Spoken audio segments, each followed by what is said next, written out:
Hello folks, the old deplorable basket case here, replying once again to Shade and all, who left a comment on my earlier video, Healthcare Trust. To answer your question first, I trust governments more than corporations. No, that is not my question. My question is, why do you trust politicians more than you trust businessmen? These are human beings. The politicians who make up a government are not some magical, mystical beings. Government is not some castle on a hill. Corporations are not deep dungeons. Businessmen are not cigar-chomping villains. Why do you trust these human beings more than these other human beings? That is the question. If you do not respond to what I actually say, then no debate is possible. Because CEOs are not the only businessmen there are only removed from power when they leave the company to make less money. Yeah, okay, fair enough. The only way to make money in a free market capitalist system is to provide a service or a product that people want. So if a CEO is leading his company to make less money, then it must be because he's leading the company to make a product or service that people don't want as much. There are exceptions to that rule. While politicians are removed from power when their actions go against the will of the people. And then, dear folks who are watching, he goes on to list several other reasons why a politician could be removed from power, such as going against the will of his donors, going against the will of his party. I really appreciate that you take the time to show the exceptions, to point out the weaknesses in your own argument. I like that. It's a brilliant thing to do. I wish more people did that. But you counter your own point. You deny your own point. Your point is, politicians are removed from power when their actions go against the will of the people, and then you point out all the times when that doesn't work. And there's another thing I just realized about government healthcare that I think is hugely important. In a government system, it is completely irrelevant how sick you are when you're first signing up. You'll pay according to your income, and everybody gets covered for the same things. Who says that? Where is that written? How and why is that a universal rule of government healthcare? It's not. It is really not. You made that up. And you're trying to use it as an argument. That will not fly with me. There is no, you took this contract instead of the more expensive one in order to save money, so we don't cover your dental treatment. Yes, that is how you say it. Yes, well done. Good luck with your bike accident where you landed on your mouth.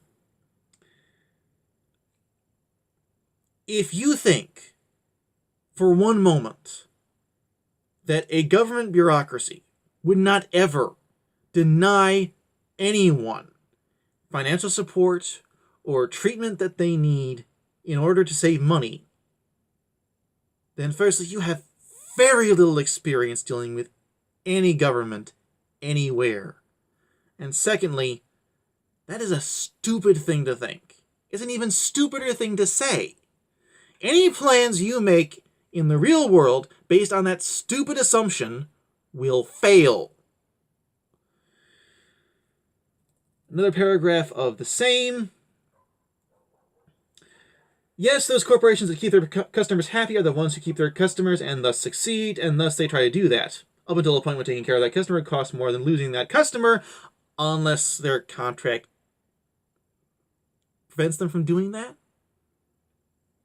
Up until a point when taking care of that customer, the cost of cancer treatment, for example, clearly outweighs the cost of losing one customer.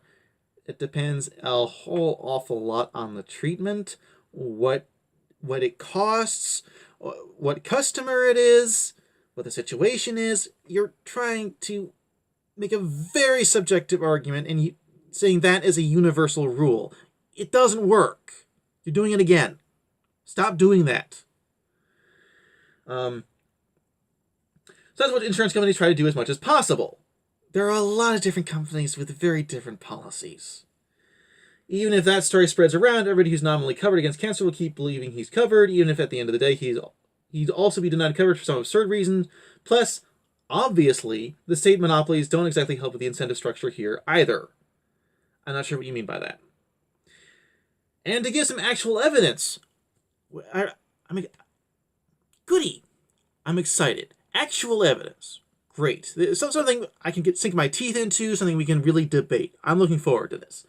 How many stories of people unjustly being denied health care have you heard? Then add to that the number of times someone didn't sign up for some specific treatment, and then later when he unexpectedly actually needed that treatment, had to pay thousands of dollars out of pocket.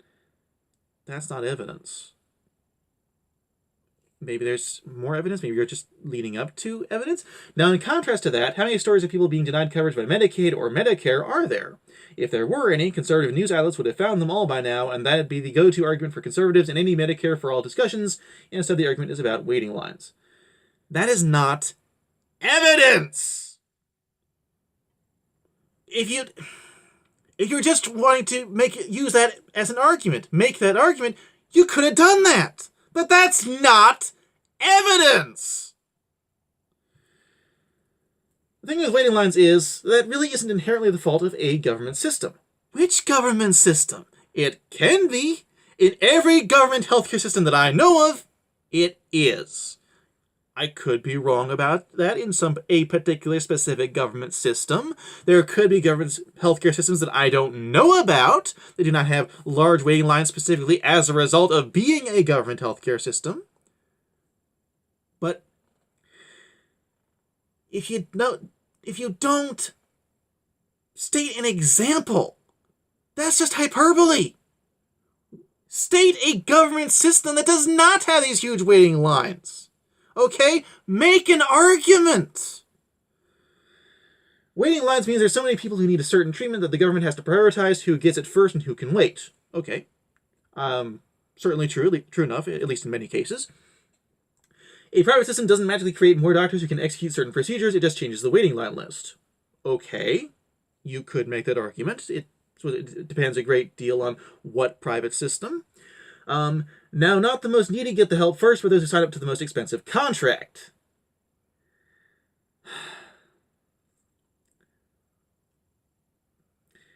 That, I can't tell if that's just hyperbole, or once again, you're trying to make a subjective argument as a universal rule. Either way, it doesn't work. Plus, there really only are waiting lines in European countries for elective procedures, not emergencies or deadly diseases. That is because the government spends just enough money into each treatment facility that they have the capacity to treat the expected number of patients. Okay.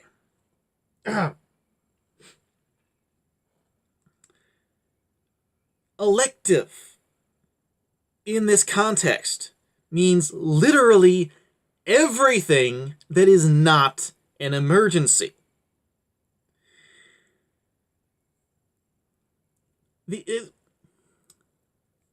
Procedures that are classified as elective by the OECD include things like, hip joint replacements, knee joint replacements, treatment for spinal injuries, cataract surgeries, all huge number of procedures that are really important, that if being left waiting usually does have really horrible effects, ranging from causing unnecessary pain, agony, to the people who are stuck waiting for their treatment, to requiring secondary surgeries or even tertiary surgeries, leading to people being crippled.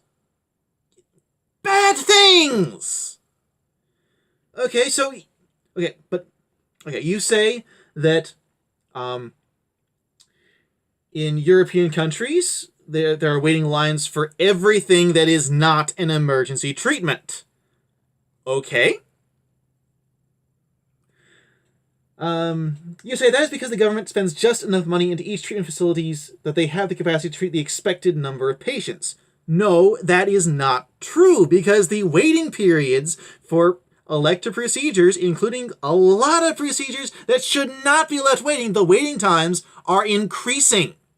The waiting times from 2015 were longer in 2014, and 2016 were longer for 2015, and so far 2017, it's longer.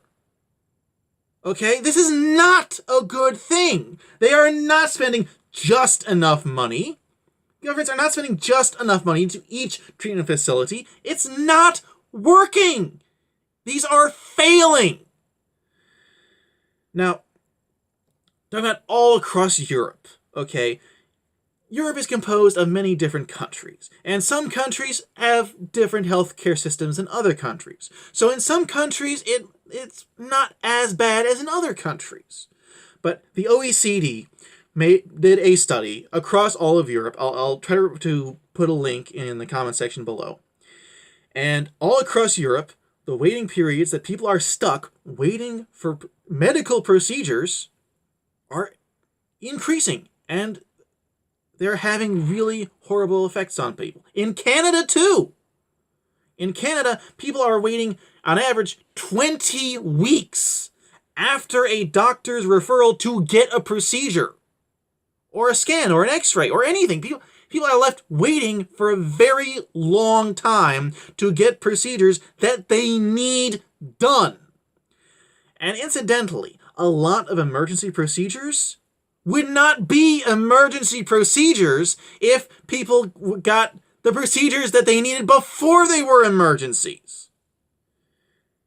Okay, to present some actual evidence, how many times have you heard of someone who was stuck waiting to get a scan or a checkout, and they were stuck waiting, and by the time they finally got got checked by a doctor or a nurse or an x-ray technician, whatever problem they had was so bad they had to immediately go to the emergency room?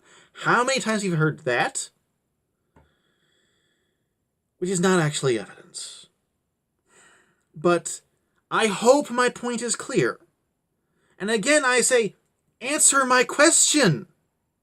You didn't, but please do so, because it's an important question. So, thank you, Shade Null, for commenting. I appreciate it. I do appreciate having this ongoing discussion with you, even though sometimes evidence. Sorry. Thank you, everyone, for watching. I do hope you enjoyed this video. Please like, comment, share, subscribe. Shade